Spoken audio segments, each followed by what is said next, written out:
Esto es Querigma, un mensaje al corazón. Bienvenidos. Querigma, un mensaje al corazón. En el Evangelio de San Juan, en el capítulo 11, versos 19 al 27, encontramos una figura emblemática, una figura bastante interesante de la palabra divina en el Evangelio, y es la figura de Marta, y junto a Marta también comprendemos a María. ¿Recuerdan ustedes aquella que estaba sirviendo en la casa con ese espíritu de hospitalidad, pero también aquella que había quedado a los pies del maestro y lo ungía también y atendía al maestro para que se sintiera bien en la casa? Son las hermanas de Lázaro. Y en ese día se reflexiona en torno al personaje de Marta. Vamos a descubrir qué nos enseña la palabra. En aquel tiempo, muchos judíos habían ido a ver a Marta y a María para darles el pésame por su hermano.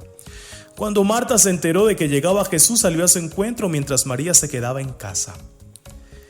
Y dijo Marta a Jesús: Señor, si hubieras estado aquí no habría muerto mi hermano, pero aún ahora sé que todo lo que pidas Dios te lo concederá.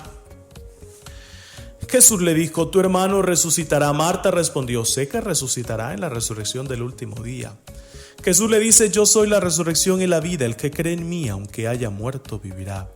Y el que esté vivo y cree en mí, no morirá para siempre. ¿Crees esto? Ella le contestó: sí, Señor, yo creo que tú eres el Mesías, el Hijo de Dios, el que tenía que venir al mundo. Esta es palabra del Señor. Gloria a ti, Señor Jesús.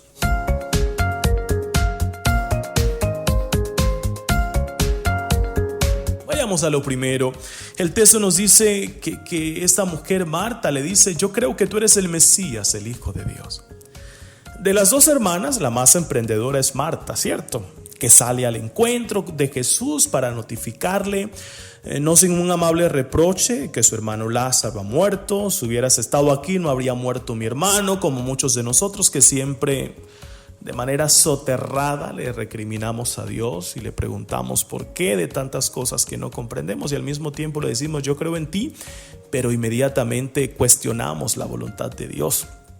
Es porque en el fondo no la hemos aceptado del todo, y no es tan fácil. Una cosa es predicarlo y decirlo, pero otra cosa muy diferente es que en el momento que nos toque vivir, aprender a confiar en Dios. Esto es un regalo, es una gracia que cuesta mucho, y por eso hay que pedir siempre el don de la fe, porque no es tan fácil. Eso provoca, este reproche de Marta provoca la afirmación de Jesús. El Señor le dice: yo soy la resurrección y la vida, y el que cree en mí, aunque haya muerto, vivirá. Sí, Pablo lo dice: si Cristo no resucitó, vana sería nuestra fe. Y aquí Marta aparece como la orante y como la creyente, porque en sus labios pone Juan una hermosa profesión: sí, Señor, yo creo que tú eres el Mesías, el Hijo de Dios, el que tenía que venir al mundo. No solo sabe cocinar bien, no solo sabe atender bien. Marta también proclama y profesa la fe en Jesús. Es una mujer de fe, que en su amigo Jesús ve al Mesías, al Hijo de Dios. Recuerden ustedes que allí en Betania era donde Jesús muchas veces descansaba. O sea, el Señor estaba habituado a llegar a esa casa, y me imagino que cuando Jesús llegaba a la casa de Marta y de María de Lázaro, tenía muchos momentos para compartir en intimidad la palabra, para develarle los secretos del reino. Y encontramos en Marta una mujer que trabaja, pero también encontramos una mujer de fe. Y eso pasa con la fe. Hay momentos en la fe en donde tú estás creyendo, pero hay momentos en donde tú tampoco entiendes nada, porque lo he dicho, solo puede dudar el que tiene fe. Solo duda el que tiene fe. Y a veces nuestra fe, como lo explicábamos en el grano, en el trigo y la cizaña, nuestra fe va creciendo en certezas, pero al mismo tiempo con muchas dudas. Y aquí nos enseña Marta a nosotros esta gran enseñanza para que la tengamos presente. Pero también Marta nos da ejemplo de hospitalidad. Sí, más tarde aparece de nuevo sirviendo a la mesa, 6 días antes de la Pascua, en la comida. que sigue a la resurrección de Lázaro, Marta está sirviendo. No hay que ver en su actitud un símbolo de la vida activa, contrapuesta a la vida contemplativa, no. Ambas son posturas que deberíamos aprender a conjugar y a complementar todos los cristianos. A veces Jesús nos recomienda claramente la caridad, el servicio a los demás, como en la parábola del buen samaritano. Otras, como hoy, destaca la actitud de fe y de escucha, relativizando las preocupaciones materiales y centrándose en lo esencial. Los que oyen la palabra de Dios y la ponen en práctica, esos son sus mejores discípulos. Todos tendríamos que ser a la vez Marta y María. Como Marta, a la que con razón nombraron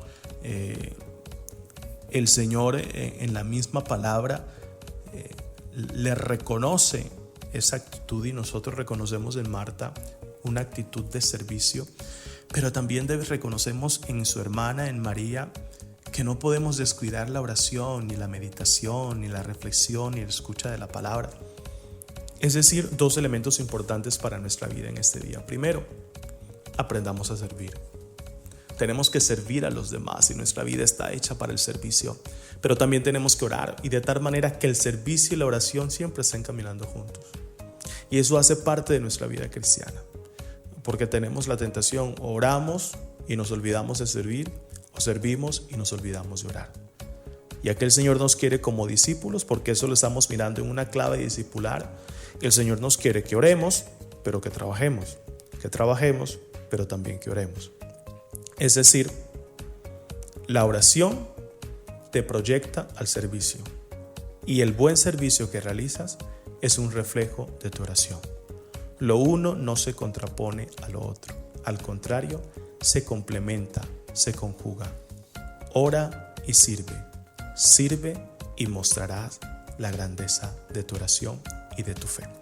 Que el Señor en ese día te conceda a ti y a mí la gracia de servir y orar, y la gracia de orar y de servir. En el nombre del Padre, del Hijo y del Espíritu Santo. Amén. Querigma, un mensaje al corazón. Dios contigo.